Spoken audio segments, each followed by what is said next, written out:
Alright, Bloody Bastards, basic survival training for 2023.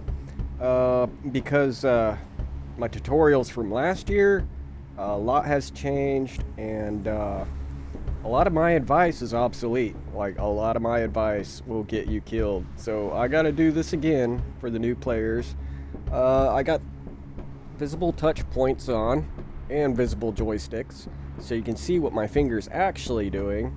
And you can see how the controls are actually working. So let me start out going over fixed joysticks versus the floating ones that I use. Where's my... Okay, I need to get in single player. Alright, practice. Alright, first of all, with fixed joysticks, I don't use them, but you might want to have... If you're somebody who likes to index your fingers at one point and you always know where that point is, then this may be the control for you. I'm not good at it because my fingers tend to wander around. So let's say I wind up, but my finger's way over here. My finger has to come all the way back to the center. Oh, wait. Yeah, my finger has to come all the way back to the center. So the control doesn't actually follow your finger. Alright, now let's switch it to... What I'm going to do this tutorial on is the what I call the floating joysticks. And the difference here is... You put your finger on there, you wind up. If you come all the way over here, it follows you, so you only have to travel back that far. This is what I prefer. So anyway, let's get started. I went ahead and jumped ahead to a decent shield and a decent sword, you know, medium. It's been a long time since I've actually grinded in the campaign, so I'm not sure what level this is. But you're going to have a little knife and you're going to have a little buckler. I advise you get a sword. And... stab like that, straight shots from your hip. You can also fold up your arm like this, do little micro jabs if you get in there. And when you're cranking the controls, you can run your cycles, and if your swing gets interrupted, the cycle will just carry on with your swing. So if you're swinging overhand, you want, you know, kind of flattened, slanted ellipses, because that leading corner of that ellipse, that's what's going to give you that angular momentum when it whips around that tight end of the ellipse. You know, basically like swinging a lock in a sock or swinging a weight on a string. It's that when you accelerate around that end of that ellipse, you get a lot of speed going, kind of like what is it, a perigee of like a satellite when it swings around real close to a planet and it slingshots around it. That's kind of the same idea you want with your swing. So you don't really want to do, you know, windmill circles. You want to do tight ellipses, because that's going to whip the end of that weapon. Now, one thing that has changed in this update is your arm only bends about 45 degrees. Just like real life, your arm really is only going to bend 45 degrees. So inside my fist, in the axis of my shoulder here, that is a dead zone. So if you're cranking, you got to make sure you come over that dead zone, because if you start hitting that dead zone, you're going to get like weird, wonky elbows. And it's kind of hard for me to do that now because my muscle memory has already gotten used to that dead zone. But yeah, you want flat ellipses. And also you want to keep your distance when you're attacking. Let's say that knife was a sword. If I come in here and start going overhand, I'm basically laying my arm on top of that blade. And it's going to injure me after a while. And I'm sure if you can see my health bar, it's probably going to come down a little bit if I keep doing this on this little knife. But that's another thing that has changed.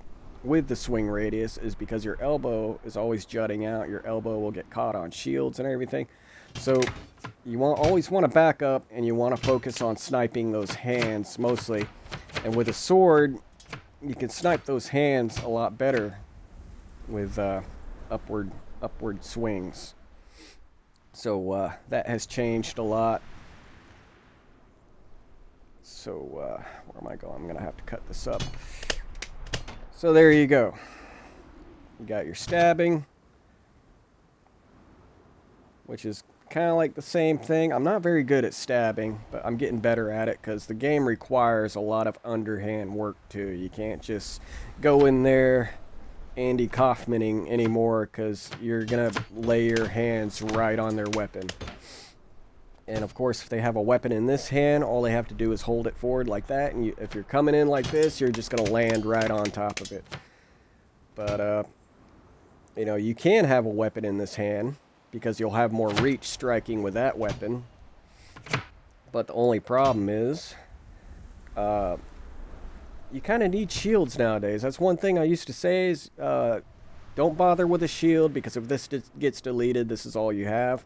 Well, they buff shields. Shields are a lot more effective with blocking now, and they take a lot more damage. So I'd advise you use a shield, because you're going to have to be like a super ninja if you're going to use a weapon in this hand. And you're going to have to work on sniping hands. Like if this was a sword, I'd have to work on sniping hands, but that would leave this hand vulnerable if I had a sword or another weapon in this hand. So that's what has changed. So I advise getting a good, decent sword and a shield, and you basically work your shield around. Like if you come in, you want to block low to block their stabs, and then you can work on their hands, and you just basically alternate depending on what the situation is. And I'm not breaking it down to this move and that move, because everything is analog. It's basically, you just got to train your muscle memory to basically instinctively do stuff.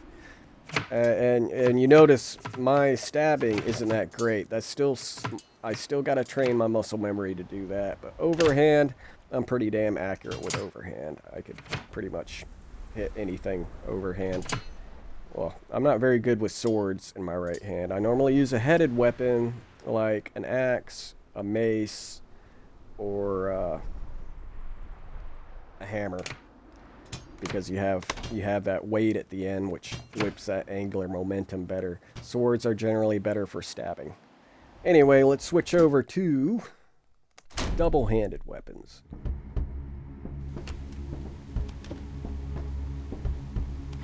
So let's get a good double-handed weapon here. We'll go with this ball flail.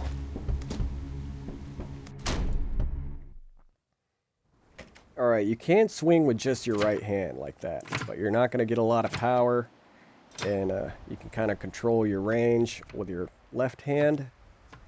But if you want power, what I do is I kind of flick it with my right, and I carry it through with my left, and always keep it in front of you. Always keep it right here. Even if you're wiggling this, it's going to damage somebody if they're landing their hands right on top of that blade or this ball or whatever the hell you have in your hand. So what I do is I hold it out here, and I just whip with my right hand. And you see how quick of a teardrop type swing that is? And there's a lot of speed like that. A lot of speed in that. And you can keep your distance and snipe that hand. Like, I'd be sniping his weapon right now, and his weapon would be gone probably with the third swing there. Or you can come in, get real tight. You can also hit somebody with the butt end of it, which does a lot of damage, because you got all that weight and kinetic energy of that entire weapon going through that handle into their face. But generally, you want to keep your distance with double-handed weapons. This has a shorter handle, so it's a lot easier to come underneath and do that. But some of the other weapons with longer handles, you might get hung up on the ground. But you can also jab like this, come over, bam. Always keep it in front of you. Always keep this out in front of you. And keep some distance. You don't want to get up in here for too long, unless, you know, its advantages. Is that even a fucking word? I don't know. But keep your distance. I flick with my right hand, and I follow through with my left. And that's how I get them zinging shots. What else should I go over? Well, that's about it. That's basically basic movement. You tap to move back and forth, but I'm sure I don't have to tell you that. You double tap both sides to kick. I'm sure I don't have to tell you that. But that's basically how it's working now. I'll figure out more things to add to this. Here's some video commentary. Alright, here we have Blah in a match with Santa. Blah has a really nice spear from the Holy Roman Empire. Santa has the typical gladius and ancient shield thing. And I'm already getting shots on his head. He already sniped an arm. Sniped the other hand. I'm screwed. I didn't keep enough distance. So he's going to finish me off real quick because Santa's a gentleman. He doesn't keep people waiting. He doesn't play with his food. He just kills it. Alright, next round. Come in with my first hit. I'm going to try to hit a hand. Okay, I'm trying to go for arms. I want to hit that shield first. It's already gone. I kind of goof up there, but I turn it into a face hit. A little bit of pokey. Another face hit, another face hit, another face hit, another face hit. And just raking that thing all over his face. Maybe I'll go for the gladius next. Need to get away from that gladius. See how I'm keeping my distance? I keep backing up. Now, when you're going up against somebody with a double-handed weapon, you want to rob them of that distance. Kind of rush them into a corner. And that was a sweet one-handed kill. That was amazing. And I lost the weapon. Yeah, I'm grossed out, so I back up. Like, what the hell is he doing?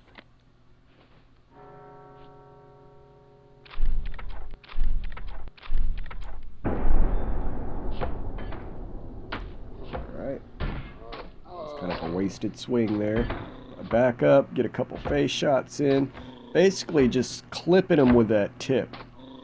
Getting just that tip right on his face. And now I'm going for the shield. It's only going to take a few more hits to get that shield. Kind of wrench it in there a little bit. Keep going for that face. In that shield area. Back up. Get away from the gladius. Too late. And that's how fast you can get your arm sniped when you're not wearing armor. You know, a lot of this game is about arm sniping now. Which is basically realistic. That's like the most vulnerable part of your body in a melee fight. So he's just going to chop me up. Because he's nice. And that's just the server. He's actually connecting on his screen. But it looks like he's not touching me. Also, not the full animation may not be making it either. Bam! In the face. Back up. Gotta aim for the shield. I already got the shield. Now I'm going for the gladius. If you keep that in front of him. Don't block with the gladius, dude. He'll chop that hand off too, real quick like. Now I need to back up. I'm a little too close. Oh, too late. He's dead. Santa is dead.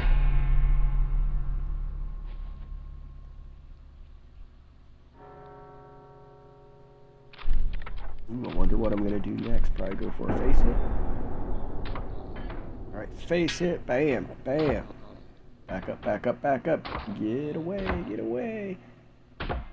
Get that shield. He's holding it a little too high. Oh, oh, oh, oh, oh, oh no. I'm gonna lose it. Oh, I'm just flopping. That's not gonna do anything. Blah, you're dead. You're dead. There's nothing you can do. You can only get lucky when you're like that. And this has been another Bloody Bastards Basic Survival Training video.